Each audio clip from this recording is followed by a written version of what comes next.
इस दुनिया का हर इंसान एक खुशहाल और सुखी जीवन चाहता है। हमने अपने दिलों में जिंदगी की एक इमेज या तस्वीर बनाकर रखी है। और अगर जिंदगी हमारी सोच के मुताबिक नहीं चलती, तो हम दुखी हो जाते हैं, परेशान हो जाते हैं। इंसान अपनी पूरी की पूरी जिंदगी सुख की तलाश में गुजार देता है और तरह तरह की कोशिशें करता है ताकि वह हमेशा के लिए सुखी हो सके। तभी तो वह रुपए पैसे में सुख ढूंढता है और सोचता है कि शायद पैसा ही उसे हमेशा के लिए सुखी कर देगा। और तभी वह संसार की चीजों और रिश्तों में सुख ढूंढने की कोशिश करता है, लेकिन अंत में परेशानी और दुख के अलावा उसके हाथ में कुछ भी नहीं लगता। हम खुद ही सोचते हैं कि अगर पैसा हमें सुख दे सकता, तो बिलियनियर्स या करोड़पति तो कभी दुखी ही ना होते। कबीर साहेब जी फरमाते हैं, सुख मांगत दुख आगे आवे। हमने हमेशा मांगना ही सीखा है। हमारी झोली मालिक के आगे हमेशा खुली ही रहती है। लेकिन अफसोस तो इस बात का है कि हम मालिक से हमेशा गलत चीजों की फरियादें ही करते रहते हैं। और आगे जाकर यही चीजें हमारे दुखों और परेशानियों का कारण बन जाती हैं। वैसे तो सुख दुख हमारे कर्मों की वजह से ही आते हैं। पिछले जन्मों में किए गए अच्छे बुरे कर्म हमारे इस जीवन की किस्मत को बना देते हैं। इसलिए दुख आते हैं तो कुछ पल खुशी भी आ जाती है, लेकिन ये खुशियां ज्यादा देर तक टिकती नहीं। और धीरे धीरे वही खुशियां जिन्हें हमने बड़ी मुश्किल से पाया था, हमारे दुखों का कारण बन जाती हैं।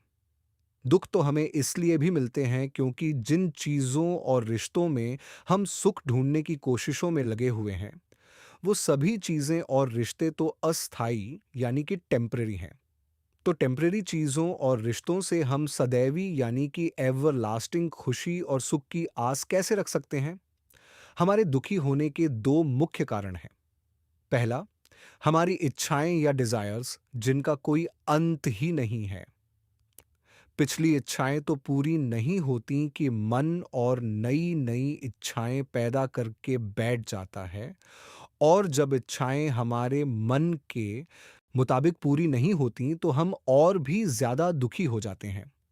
दूसरा कारण यह भी है कि हम एक बहुत बड़ी गलतफहमी में फंसे बैठे हैं। हम सोच कर बैठे हैं कि हम इस सृष्टि का असली हिस्सा हैं और इस माया की नगरी को ही हम अपना असली घर समझ लेते हैं। हम द्वैतता यानी कि ड्यूलिटी में फंसे बैठे हैं और यही कारण है कि हम खुद को मालिक से अलग समझ लेते हैं। संतों ने हमें बार बार समझाया है कि यह दुनिया एक बहुत बड़ी स्टेज है, जहां हमारी जिंदगी का नाटक चल रहा है। हम सभी इसमें अपना अपना रोल अदा कर रहे हैं, लेकिन अपने पार्ट को निभाते निभाते हम इस नाटक में इतना ज्यादा खो जाते हैं कि इसे ही हम असली जिंदगी समझकर बैठ जाते हैं और बिल्कुल भूल जाते हैं कि हमारी रिश्तेदारियां तो बस लेन देन का ही संबंध है। हमारी दुनियावी जिम्मेदारियां हैं जिन्हें हमें निभाना तो जरूर है, लेकिन हमें यह ख्याल भी रखना है कि कहीं इन्हें निभाते निभाते हम अपने मालिक को ही भूल कर न बैठ जाएं।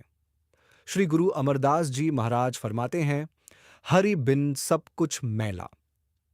इस सृष्टि में मालिक के सिवाय सब कुछ कूड़ है, मैल है। क्योंकि इन सभी चीजों और रिश्तों ने नाश हो जाना है, फना हो जाना है और हमारे किसी भी काम नहीं आना। दुनिया की चीजों की बात क्या करें, जहां तक कि हमारा अपना शरीर, जिसे हम इतना प्रेम करते हैं, इतना बनाते संवारते हैं, इसने भी हमारे साथ नहीं जाना, बल्कि यह भी यहीं रह जाएगा। गुरु नानक देव जी महाराज अफसोस जताते हुए फरमाते हैं कि सब कुछ अपना कही कही राख्या, अंत समय कुछ साथ न चलिया। ये रचना की चीजें हैं जिन्हें हम अपनी छाती से लगाकर रखते हैं। चीजें हों, दौलत हो, रिश्ते हों, हमें पता ही है कि ये हमें थोड़ी देर के लिए ही मिले हैं। जब तक हमारा शरीर है, तब तक ये चीजें और रिश्ते हमारे हैं, लेकिन हमारी जान निकलते ही ये हमारे किसी काम के नहीं। फिर भी हम इन्हें अपना सगा मानकर बैठ जाते हैं। और परमात्मा, जिसने हमें सारी चीजों से नवाजा, जो हमेशा हमारी रखवाली करता है, हमने उसे ही पराया बना दिया। उससे रिश्ता बनाने की कोशिश ही नहीं की।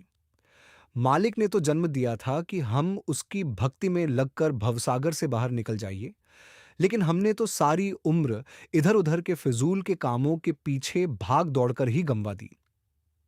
स्वामी जी महाराज हमें चेतावनी देते हुए फरमाते हैं, काम अपना करो, जाए पराए काम न पसारो। नाम गुरु का संभाल चलो, यही है काम तुम्हारो। हर पल हमें दुनिया के कामों की चिंताएं लगी रहती हैं, क्योंकि उन कामों को हम अपना समझते हैं, हमारे निजी काम हैं और बहुत जरूरी समझते हैं। दरअसल हमारी प्रायोरिटीज ही गलत हैं। जिस काम को हमें अपनी डेली लिस्ट के सबसे ऊपर रखना चाहिए, यानी जिस काम से हमारे दिन की शुरुआत होनी चाहिए, वही काम पता नहीं कैसे लिस्ट के आखिर में जाकर खड़ा हो जाता है। सारा दिन दुनिया के कामों से थक हार कर कोई भी इंसान बंदगी में कैसे बैठ सकता है?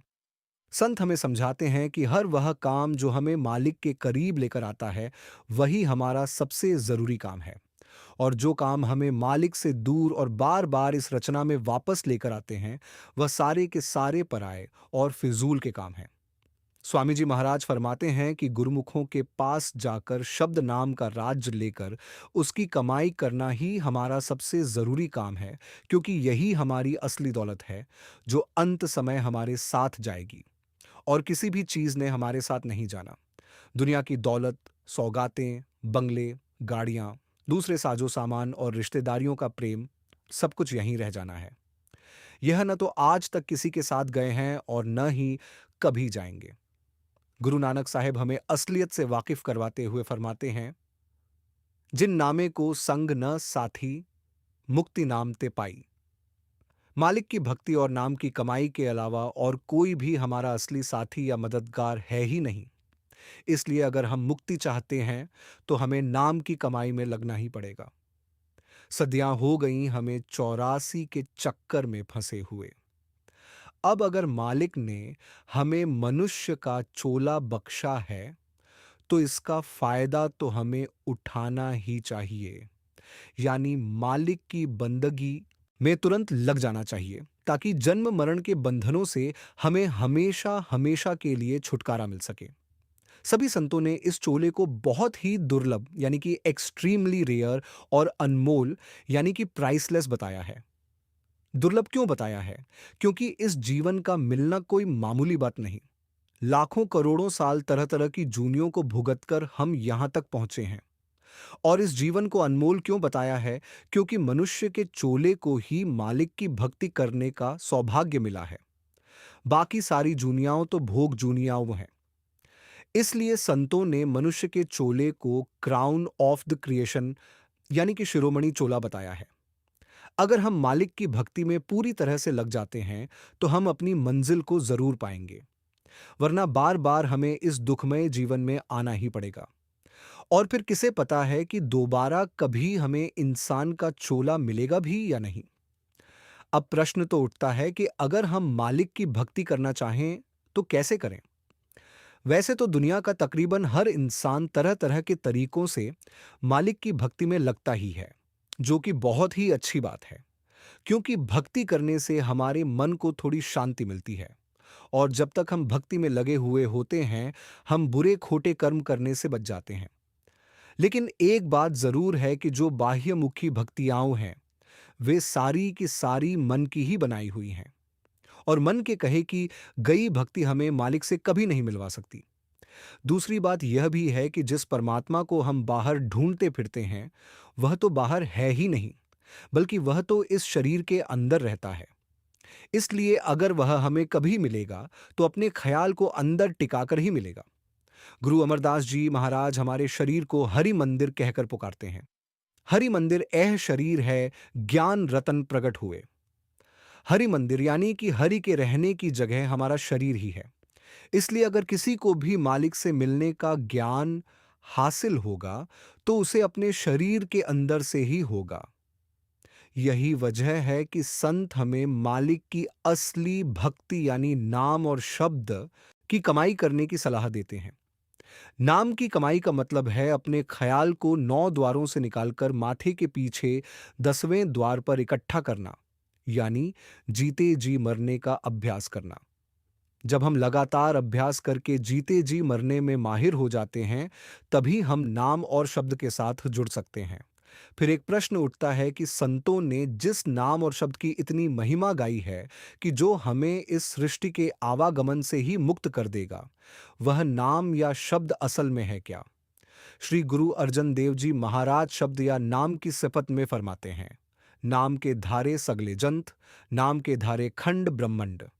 शब्द या नाम तो वह ताकत है जो पूरी सृष्टि का आधार है।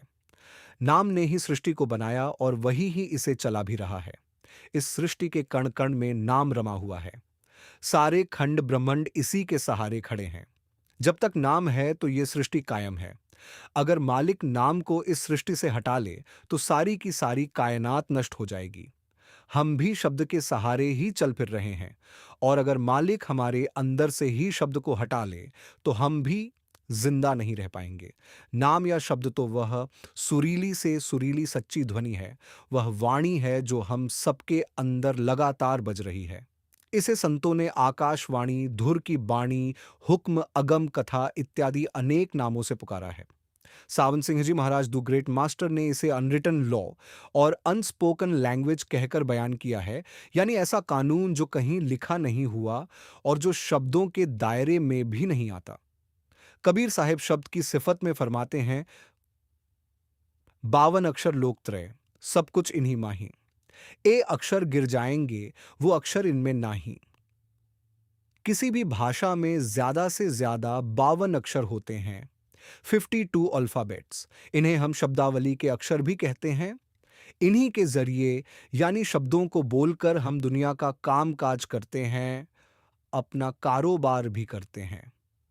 लेकिन जिस असली अक्षर यानी शब्द का जिक्र संत महात्मा करते हैं, वह शब्द इस शब्दावली में आता ही नहीं, क्योंकि अल्फाबेट्स के अक्षर या शब्द समय के साथ बदल सकते हैं, नष्ट भी हो सकते हैं। लेकिन जो सच्चा शब्द या सच्चा अक्षर है, वह सृष्टि के बनने से पहले भी था, आज भी है और हमेशा ही रहेगा। उसका नाश नहीं हो सकता और न ही उसमें कोई बदलाव आ सकता है। दुनिया का कोई भी जीव इस अक्षर से खाली नहीं है, लेकिन इस शब्द को न तो आंखों से देखा जा सकता है और न ही जुबान से बयान किया जा सकता है। यह तो वह सुरीली ध्वनि या बाणी है जो सचखंड से निकलकर हम सभी के अंदर आठों पहर तुनतुनाती रहती है। एक बार एक गरीब बूढ़ा व्यक्ति रोज मंदिर मस्जिदों में जाकर मालिक को ढूंढता था। कभी पहाड़ों पर जाता, कभी तीर्थों में भटकता, लेकिन मन को शांति नहीं मिलती थी। एक दिन उसकी मुलाकात एक संत से हुई। संत ने उससे पूछा, तू मालिक को कहाँ ढूंढ रहा है? बूढ़े ने कहा, मैं उसे पाने के लिए सारी दुनिया घूम चुका हूं। संत मुस्कुराए और बोले, जिसे तू बाहर ढूंढ रहा है, वह तेरे अंदर बैठा तुझे देख रहा है। उस दिन पहली बार बूढ़ा शांत होकर अंदर बैठा और उसे एहसास हुआ कि असली यात्रा बाहर की नहीं, भीतर की है। अब चूंकि यह ध्वनि सचखंड से सीधी निकलकर हमारे अंदर बज रही है, तो अगर हम इस शब्द को पकड़ लें, यानी इससे लिव लगा लें, तो इसमें इतनी ताकत है कि यह हमें सीधा खींचकर सचखंड तक पहुंचा सकती है, हमें अपने परमात्मा से मिलवा सकती है। तो इस नाम या शब्द को कैसे पाएं? इसके साथ कैसे जुड़ें? कौन है इस दुनिया में जो हमें इससे जुड़ने का तरीका समझा सकता है? गुरु अमरदास जी महाराज समझाते हैं, बिन सतगुर कोई नाम न पाइए, प्रभ ऐसी बनत बनाई। नाम का राज तो हमें किसी वक्त के सच्चे संत सद्गुरु से ही मिल सकता है, क्योंकि यह मालिक का ही बनाया हुआ कानून है और इसे टाला नहीं जा सकता। वक्त का गुरु हमें क्यों चाहिए? क्योंकि वे हमारी बोली में हमें मालिक तक जाने वाले रास्ते को समझाकर हमारा मार्गदर्शन कर सकते हैं। चाहे पुराने समय के गुरु साहिबान भी अपने समय के सच्चे गुरु ही थे और उन्हें शत शत नमस्कार है, लेकिन अब वे इस दुनिया से जा चुके हैं, इसलिए वे हमारी कोई भी प्रत्यक्ष मदद नहीं कर सकते। ठीक है, उनकी लिखी हुई बाणियां में हमारे पास जरूर हैं, जिनमें उनके अनुभव भरे हुए हैं, जिन्हें पढ़कर हमें भक्ति करने की प्रेरणा और उत्साह मिलता है, लेकिन इससे ज्यादा वे हमारी और कोई मदद नहीं कर सकते। इसलिए हमें वक्त के सच्चे गुरु की जरूरत पड़ती ही है। और सच्चे गुरु का मतलब है ऐसा गुरुमुख जो सच्ची भक्ति के मार्ग पर खुद चलकर मालिक से मिलान कर चुके हों। इसलिए वे हमें भी मालिक से मिलवाने की ताकत रखते हैं। और ऐसे गुरु साहिब को कहाँ ढूंढें, कैसे ढूंढें? तो गुरु अमरदास जी महाराज फरमाते हैं, कृपा करे गुरु पाइये, हरि नामो देई दृढ़ाए। गुरु साहिब को हम नहीं ढूंढ सकते क्योंकि हमारे में इतनी ताकत ही नहीं कि हम उन्हें पहचान सकें। ये काम तो तभी होता है जब मालिक की हम पर असीम दया और बख्शिश हो जाती है। तब गुरु साहिब खुद ब खुद हमें ढूंढ लेते हैं। और जब वे हमें मिल जाते हैं तो वह हमारी आत्मा का लिंक या कनेक्शन उस नाम या शब्द के साथ करवा देते हैं जो मालिक ने पहले ही हम सभी के अंदर रख छोड़ा है। सतगुरु का मिलना हमारे लिए बड़ा ही जरूरी है, क्योंकि जिस सदैवी खुशी और शांति की तलाश में हम इस दुनिया में मारे मारे भटकते हैं, वह सिर्फ नाम और शब्द में ही है। और उसका भेद हमें सिर्फ और सिर्फ वक्त के सद्गुरु ही दे सकते हैं। गुरु साहिब हमारे लेवल पर आकर हमें भक्ति का सही तरीका समझाते हैं, ताकि हम अपने अंदर ख्याल को टिकाकर उस प्रकाश को देखने और उस ध्वनि को सुनने के काबिल बन सकें, जिसको पकड़कर हमें अपने असली धाम तक पहुंचना है। सद्गुरु का संग इसलिए भी बड़ा जरूरी है क्योंकि वे रूहानियत में माहिर होते हैं और हमें मालिक के घर जाने वाले रास्ते के हर मोड़ पर मदद कर सकते हैं, क्योंकि उन्होंने खुद सच्ची भक्ति का रास्ता तय किया हुआ होता है और वे उस रास्ते की हर गली, हर सड़क और हर पड़ाव से वाकिफ होते हैं। सद्गुरु की रहनुमाई के बिना रूहानियत के कठिन रास्ते पर चलना हमारे लिए मुश्किल ही नहीं, बल्कि नामुमकिन है। जब हम सद्गुरु की संगति में आ जाते हैं तो वे पहले हमारी रूहानियत की नींव को पक्का करने में हमारी मदद करते हैं, हमें अच्छा इंसान बनने में हमारी मदद करते हैं और साथ ही हमारे अंतर की साफ सफाई चालू करने के तरीकों से भी हमें वाकिफ करवाते हैं। सबसे पहले वे हमें अपने सत्संग से जोड़ते हैं। सत्संगों को सुनकर हमें इस जीवन का असली मोल पता चलता है, आत्मा और परमात्मा के रिश्ते का पता चलता है और हमारा प्रेम मालिक की ओर बढ़ता है। गुरु साहिब हमें सेवा के फायदे समझाते हैं और सेवा करने का जज्बा देते हैं, ताकि हमें दूसरों के साथ बिना किसी जात पात और भेदभाव के मिल बांटकर काम करना आ सके। हमारा अहम यानी होम थोड़ा कम हो और मन थोड़ा झुकना सीख सके। साथ ही गुरु साहिब हमें अपने कर्मों को कम से कम बनाने का तरीका भी समझा देते हैं। अगर हमने रूहानियत के मार्ग पर चलना है तो हमें कम से कम कर्म ही बनाने चाहिए। कर्मों के भारी भरकम बोझ को सिर पर लाद कर कोई भी इंसान रूहानियत का रास्ता कैसे तय कर सकता है? इसीलिए गुरु साहिब हमें सबसे पहले लैक्टो वेजिटेरियन खान पान रखने की सलाह देते हैं, यानी मीट, मछली, अंडे किसी भी रूप में हमारी खुराक में शामिल नहीं होने चाहिए। इसका सबसे बड़ा फायदा तो यह है कि हम जीव हत्या जैसे बड़े कर्मों के भागीदार बनने से बच जाते हैं।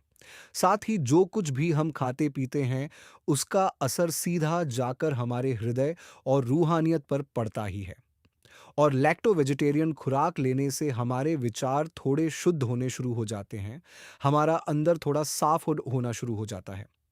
दूसरे, शराब, बियर, वाइन या नशीले ड्रग्स, चाहे वे दवाइयों में ही क्यों ना हों, जैसे कि सीबीडी आदि, हमें नहीं लेने चाहिए। तंबाकू नहीं लेना चाहिए, जिनमें ई सिगरेट्स भी शामिल हैं। ये सभी नशीली चीजें हैबिट फॉर्मिंग यानी आदत बन जाती हैं और फिर इनसे पीछा छुड़ाना बड़ा मुश्किल हो जाता है। साथ ही नशे के तहत कई बार इंसान इतने बड़े बड़े और बुरे कर्म कर बैठता है, जिसका भुगतान करना बहुत मुश्किल हो जाता है। फिर वे हमें हक हलाल की कमाई यानी ईमानदारी की कमाई से अपना और अपने परिवार का पालन पोषण करने की हिदायत देते हैं। इसके साथ साथ अपने आचरण यानी मॉरल स्टैंडर्ड्स को भी ऊंचा और साफ सुथरा रखना बड़ा जरूरी है, क्योंकि काम विकार हमारे मन को नीचे खींचते हैं, जो हमारी रूहानियत के रास्ते में रुकावट बन सकते हैं। इसलिए हमारा रवैया दूसरों के प्रति हमेशा पवित्र प्रेम, प्यार और ईमानदारी का ही होना चाहिए। इन तीनों हिदायतों को जब हम अपनी जिंदगी में शामिल कर लेते हैं, तो हमारे अंदर की साफ सफाई जरूर चालू हो जाती है। ये सभी हिदायतें हमें मालिक से मिलने में मदद भी जरूर करती हैं, लेकिन सिर्फ इन्हीं के बल पर मालिक से हम नहीं मिल सकते। उसके लिए हमें नाम की कमाई में भी लगना होगा, उसकी बंदगी में भी लगना होगा। वैसे भी हम जिस सदैवी सुख और शांति की प्राप्ति चाहते हैं, उसे पाने के लिए हमारा अपने सभी दुखों से मुक्त होना बड़ा जरूरी है। और आत्मा के हर तरह के दुख का कारण सिर्फ एक ही है, और वह है परमात्मा का वियोग या बिछोड़ा।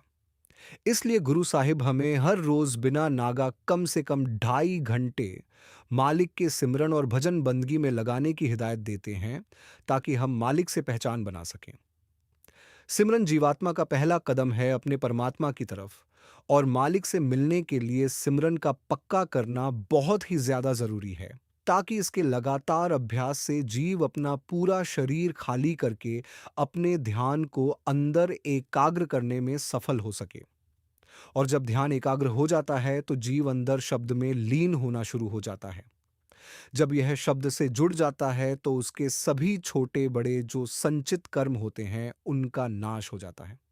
मन निर्मल हो जाता है और वह अपने असली घर पहुंचने के लायक बन जाता है। उसका आवागमन से छुटकारा हो जाता है। मौत, काल, जमदूत और नरक के सारे डर उसके मिट जाते हैं। सदगुरु ने हमें कितना ही सरल और आसान रास्ता समझाया है भक्ति करने का। सरल रास्ता इसीलिए कि इस अभ्यास को कोई भी इंसान कर सकता है, चाहे वह 5 साल का बच्चा हो या फिर 90 साल का बूढ़ा। इसे करने के लिए न तो हमने अपने घर परिवार को छोड़ना है, और न ही हमने अपना धर्म या मजहब बदलना है, और न ही हमें अपने शरीर को किसी भी तरह का कष्ट देना पड़ता है।